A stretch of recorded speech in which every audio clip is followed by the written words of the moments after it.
Hello दोस्तों, मेरा नाम है मनोज और स्वागत है आपका फिल्मी एक्सप्लेनर के नेक्स्ट एपिसोड में। आज हम एक्सप्लेन करने वाले हैं हाल ही में अमेजन प्राइम पर रिलीज हुई मलयालम मूवी दृश्यम 2 को। वैसे तो आप इस मूवी के बारे में जानते ही होंगे क्योंकि 2013 में आई इस मूवी के फर्स्ट पार्ट ने साउथ मूवी इंडस्ट्री में काफी धमाल मचा दिया था और इसके हिंदी वर्जन को 2015 में सेम टाइटल के साथ रिलीज किया गया था। दृश्यम 2 को एक्सप्लेन करने से पहले हम इस मूवी के फर्स्ट पार्ट को शॉर्ट में समझ लेते हैं। इस मूवी के फर्स्ट पार्ट में हमने देखा था कि आईजी गीता का बेटा वरुण जॉर्ज कुट्टी की बेटी अंजू की कुछ ऑफेंसिव पिक्चर्स क्लिक कर लेता है और फिर उसे ब्लैकमेल करने लगता है। एक दिन वो अंजू के घर पहुंच जाता है और उसकी फैमिली को बंधक बनाकर ब्लैकमेल करने लगता है। जॉर्ज कुट्टी उस दिन किसी काम से घर से बाहर गया होता है। अंजू की माँ रानी वरुण का मोबाइल छीनकर उसे तोड़ देती है, जिससे वरुण गुस्सा हो जाता है और उसे मारने लगता है। अंजू से सेल्फ डिफेंस में वरुण का खून हो जाता है। फिर अंजू और रानी वरुण की बॉडी को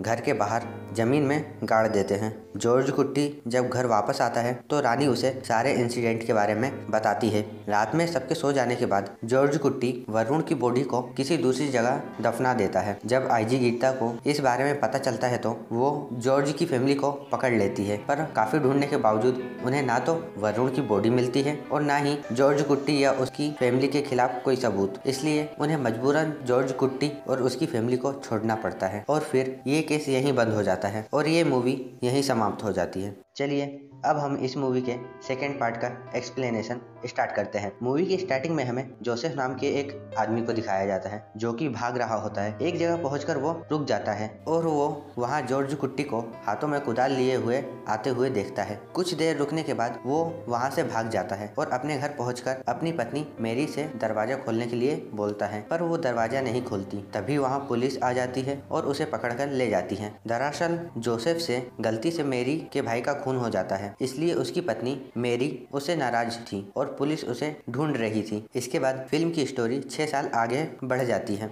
और हमें जॉर्ज कुट्टी को दिखाया जाता है जो कि पहले केबल टीवी का बिजनेस करता था और अब उसने पूरा का पूरा थिएटर ही खरीद लिया है। उसके पास ऐशो आराम की हर एक चीज मौजूद है, इसलिए गांव वाले जो कि पहले उसका सपोर्ट करते थे अब उसकी तरक्की को देखकर उससे जलने लगे हैं और उन्हें लगता है कि वरुण का मर्डर उसकी फैमिली ने ही किया है। अब हम देखते हैं कि जॉर्ज के पड़ोस में साबू और सरिता नाम के हस्बैंड और वाइफ रहते हैं। साबू हमेशा शराब के नशे में सरिता के साथ झगड़ा किया करता था। जॉर्ज पड़ोसी होने के नाते हर बार उनका बीच बचाव करता था। सरिता और जॉर्ज की पत्नी रानी के बीच अच्छी दोस्ती हो जाती है और जब कभी जॉर्ज काम के सिलसिले में घर से बाहर जाता था तो सरिता रानी को कंपनी देने के लिए रात में जॉर्ज के घर पर ही रुकती थी और रानी को अपनी मीठी मीठी बातों में फंसाकर उससे काफी सारी बातें उगलवा लेती हैं जो कि रानी को उसे नहीं बतानी चाहिए थी। जॉर्ज को फिल्मों का काफी ज्यादा शौक था और वो अपनी एक फिल्म बनाना चाहता था। इसके लिए वो एक स्क्रिप्ट राइटर विनय चंद्रन के पास जाता है और उन्हें अपनी मूवी की स्क्रिप्ट लिखने के लिए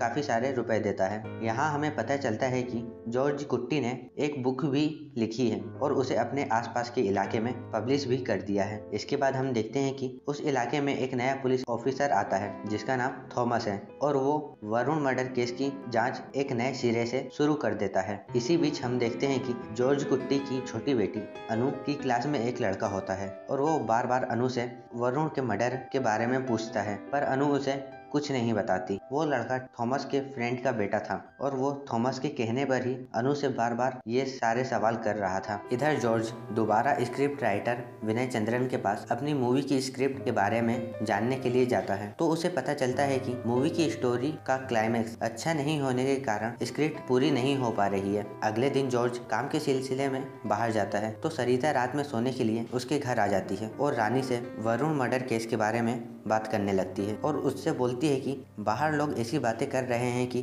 तुम्हारी बेटी और वरुण का अफेयर चल रहा था, इसलिए तुम्हारे पति ने उसे मार दिया।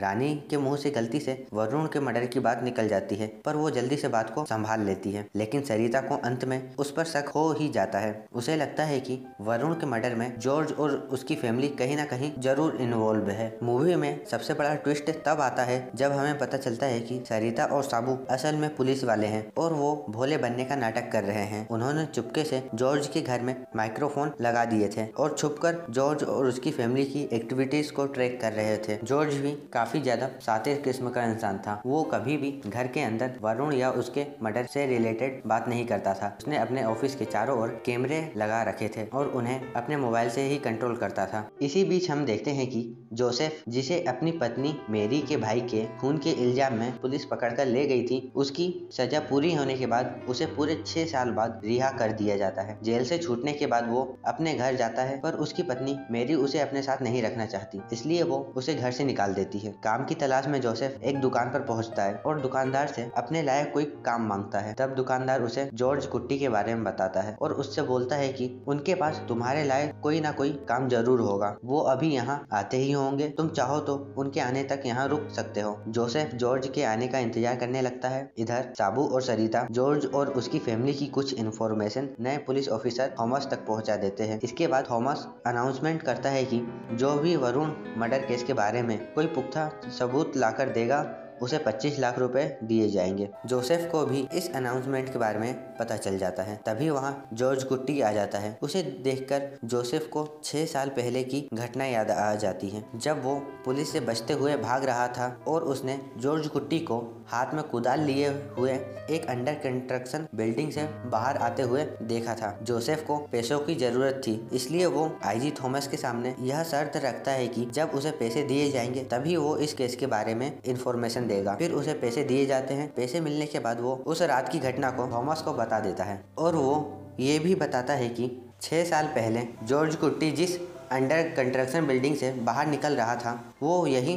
पुलिस स्टेशन है। यह सुनकर थॉमस शॉक्ड रह जाता है। वो इस बात की कंफर्मेशन के लिए आईजी गीता और उसके पति प्रभाकर को यहाँ बुलाता है और उनसे इस पुलिस स्टेशन को कब बनाया गया था यह पूछता है। तब आईजी गीता उसे बताती है कि इस पुलिस स्टेशन को 6 साल पहले बनाया गया था। इस बात की कंफर्मेशन होने के बाद थॉमस हाई कमान के पास जाता है और उनसे पुलिस स्टेशन के अंदर खुदाई करने की अनुमति मांगता है। पहले तो उसे मना कर दिया जाता है, फिर उसे खुदाई करने की अनुमति दे दी जाती है। इसके बाद खुदाई का काम शुरू कर दिया जाता है। पुलिस स्टेशन की बाउंड्री वॉल के दूसरी तरफ उस गांव के कुछ लोग झाड़ियों में बैठकर शराब पी रहे होते हैं। मजदूरों की बातें सुनकर उन्हें यह पता चलता है कि यह खुदाई वरुण की बॉडी को ढूंढने के लिए की जा रही है और यह बात आग की तरह पूरे गांव में फैल जाती है और पुलिस स्टेशन के पास काफी भीड़ लग जाती है। जॉर्ज को भी इस बात की भनक लग जाती है और वो अपने ऑफिस में लगे कैमरों से इस खुदाई पर नजर रखे हुए था, क्योंकि उसका थिएटर पुलिस स्टेशन के पास में ही था। इस खुदाई के दौरान पुलिस वालों को एक कंकाल मिलता है। आईजी थॉमस उस कंकाल को फोरेंसिक जांच के लिए भेज देते हैं और वरुण का केस दोबारा रीओपन हो जाता है। आगे हम देखते हैं कि शक के आधार पर जॉर्ज और उसकी फैमिली को कोर्ट से एक दिन की रिमांड पर भेज दिया जाता है। अगले दिन जब पुलिस जॉर्ज और उसकी फैमिली को रिमांड पर लेकर उन्हें इंटेरोगेट कर रही होती है, तभी जॉर्ज कुट्टी की बड़ी बेटी अंजू आईजी थॉमस के सवालों से काफ़ी डर जाती है और इस डर से उसके हाथ पैर कांपने लगते हैं। फिर वो बेहोश हो जाती है। पुलिस वाले जल्दी से उसे डॉक्टर के पास ले जाते हैं। तब जॉर्ज कुट्टी थॉमस से बोलता है कि मुझे आपसे अकेले में कुछ बात करनी है। इसके बाद थॉमस जॉर्ज को लेकर एक दूसरे कमरे में आ जाता है और फिर जॉर्ज थॉमस से कहता है कि आप लोग मेरी फैमिली को छोड़ दो, मैं अपना जुर्म कबूल करता हूँ, मैंने ही वरुण की हत्या की है। इस पर आईजी थॉमस बोलते हैं कि मैं कैसे तुम्हारी बात पर यकीन करूं कि तुमने ही वरुण का खून किया है। तब जॉर्ज बोलता है मैं आपको वरुण के कपड़े और वो रॉड लाकर दे सकता हूं जिससे मैंने उसके सर पर वार किया था, पर पहले आपको मेरी फैमिली को छोड़ना होगा और मुझे गिरफ्तार करना होगा। इसके बाद ही मैं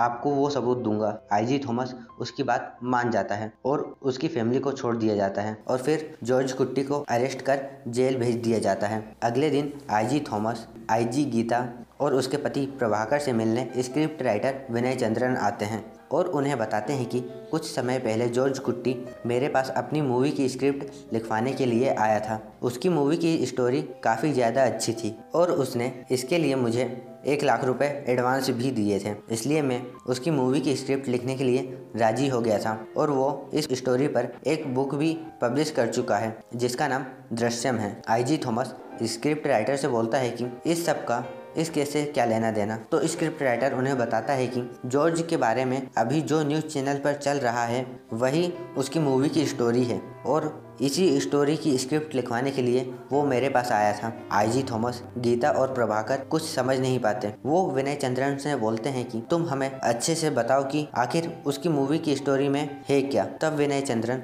जॉर्ज की मूवी की स्टोरी को नरेट करना शुरू करता है और उन्हें बताता है कि उस स्टोरी में एक बिजनेसमैन का बेटा ज्योतिष कॉलेज में था और उसी कॉलेज में उस इलाके के एमएलए का बेटा वनराजन भी होता है। एक दिन दोनों के बीच लड़ाई हो जाती है और ज्योतिष वनराजन को धमकी देता है कि अगर तुझमें दम है तो मेरे घर आकर दिखा। रात में वनराजन काफी गुस्से में उसके घर जाता है और फिर दोनों के बीच हाथापाई हो जाती है। ज्योतिष से गलती से वनराजन का खून हो जाता है और उस दिन ज्योतिष के पेरेंट्स घर पर नहीं होते हैं। जब वो घर आते हैं तो ज्योतिष उन्हें सारी बात बता देता है। बिजनेसमैन अपने बेटे को बचाने के लिए वनराजन की बॉडी को एमएलए पिता की अंडर कंस्ट्रक्शन पार्टी ऑफिस में गाड़ देता है, पर वो जानता था कि एक न एक दिन पुलिस को इस बारे में पता चल जाएगा और वो वनराजन की बॉडी को ढूंढ लेंगे। और ऐसा ही होता है, पुलिस वनराजन की बॉडी को ढूंढ लेती है। फिर बिजनेसमैन अपना जुर्म कबूल कर लेता है और उसे जेल भेज दिया जाता है। इस स्टोरी को सुनकर सभी लोग शॉक्ड रह जाते हैं क्योंकि ये जॉर्ज कुट्टी की खुद की स्टोरी थी। स्क्रिप्ट राइटर विनय चंद्रन आगे बताते हैं कि इस मूवी के क्लाइमेक्स में जब हीरो खुद जेल चला जाएगा तो दर्शक इस मूवी को देखना ही पसंद नहीं करेंगे और इसीलिए मूवी का क्लाइमेक्स ठीक न होने के कारण इस मूवी की स्क्रिप्ट अभी तक पूरी नहीं हुई है। तभी आईजी थॉमस को एक कॉल आता है और उसे पता चलता है कि जॉर्ज कुट्टी कोर्ट में अपने बयान से पलट गया है। जॉर्ज कोर्ट में जज से बोलता है कि पुलिस ने मुझे मारपीट कर मुझसे ही जबरदस्ती ये जुर्म कबूल करवाया है। जॉर्ज की वकील कहती है कि पुलिस ने ये सारी कहानी एक बुक के क्लाइमेक्स से उठाई है और उस बुक का नाम दृश्यम है। इसी वजह से जॉर्ज ने अपनी सारी स्टोरी एक बुक में डालकर उसे पब्लिश कर दिया था। तभी जज के सामने खुदाई में मिली बॉडी की डीएनए रिपोर्ट आती है और एक चौंका देने वाला खुलासा होता है। खुदाई में मिला कंकाल वरुण का नहीं बल्कि किसी और व्यक्ति का था। इधर स्क्रिप्ट राइटर विनय चंद्रन आगे बताते हैं कि जॉर्ज ने अपनी मूवी के लिए एक और क्लाइमेक्स सोचा था। उसके अनुसार वो एक ऐसी बॉडी की तलाश में था जिसकी मौत सर में चोट लगने के कारण हुई हो। एक दिन उसे न्यूज़पेपर के थ्रू ऐसे आदमी के बारे में पता चलता है जिसकी मौत सर में चोट लगने के कारण हुई थी। वो उसके अंतिम संस्कार में जाता है और उसे दफनाने वाले व्यक्ति से दोस्ती कर लेता है और उसकी काफी आर्थिक मदद करता है और फिर एक दिन उसके साथ मिलकर उस मरे हुए आदमी के कंकाल को निकालकर अपने साथ घर ले जाता है। इसके बाद वो यह पता लगाता है कि जब पुलिस को कोई लावारिस लाश मिलती है तो उसके साथ क्या किया जाता है। इसके लिए वो स्क्रिप्ट राइटर विनय चंद्रन के पास जाता है और उससे मदद मांगता है। विनय चंद्रन नामी व्यक्ति था इसलिए उसकी पुलिस में काफ़ी पहचान थी। वो एक पुलिस ऑफिसर को फ़ोन लगाता है और उससे इस बारे में पूछता है। तब उसे पता चलता है कि लाश को फोरेंसिक जांच के लिए भेज दिया जाता है और फिर फोरेंसिक रिपोर्ट आने के बाद उसके आधार पर आगे की कार्यवाही की जाती है। विनय चंद्रन सारी प्रोसेस जॉर्ज कुट्टी को समझा देता है। वहाँ से निकलने के बाद जॉर्ज कुट्टी यह पता लगाता है कि जब पुलिस को वरुण की बॉडी मिलेगी तो उसे फोरेंसिक जांच के लिए कहाँ ले जाया जाएगा। वो इसका भी पता लगा लेता है और फिर वहाँ के चौकीदार से दोस्ती कर लेता है। अब दोनों हर 15-20 दिन पर मिलते थे और साथ में ड्रिंक्स करा करते थे। एक दिन आखिरकार पुलिस को वरुण का कंकाल मिल ही जाता है और पुलिस वाले उसे फोरेंसिक जांच के लिए ले जाते हैं। तो जॉर्ज कब्र से निकाले गए कंकाल को एक बैग में लेकर उस चौकीदार के पास पहुंच जाता है। फिर दोनों साथ में ड्रिंक्स करते हैं और जब चौकीदार शराब नशे में चूर होकर सो जाता है तब जॉर्ज जल्दी से कंकाल को बदल देता है और फिर वरुण के कंकाल को जलाकर नष्ट कर देता है। इसलिए उसकी डीएनए रिपोर्ट मैच नहीं होती। पुलिस के पास अब जॉर्ज कुट्टी के खिलाफ कोई सबूत नहीं होता है इसलिए उसे बाइज्जत बरी कर दिया जाता है। जॉर्ज ने यही स्टोरी अपनी मूवी के क्लाइमेक्स के लिए स्क्रिप्ट राइटर विनय चंद्रन को सुनाई थी। बस उसमें और इसमें केवल कैरेक्टर्स का फर्क था। इसके बाद हम देखते हैं कि जॉर्ज वरुण का अंतिम संस्कार करने के बाद उसकी अस्थि और कुछ रुपयों को एक लिफाफे के साथ एक पंडित तक पहुंचा देता है। पंडित उस लिफाफे को खोलता है और उसमें से निकले खत को पढ़ने के बाद वरुण के माता पिता यानी आईजी गीता और प्रभाकर को बुलाकर उनके हाथों वरुण की अस्थियों को नदी में प्रवाहित करवा दिया जाता है। आईजी थॉमस आईजी गीता से बोलता है कि अब हमें इस केस को यहीं बंद कर देना चाहिए क्योंकि जॉर्ज कुट्टी अपनी फैमिली को बचाने के लिए किसी भी हद तक जा सकता है और फिर ये मूवी यहीं खत्म हो जाती है।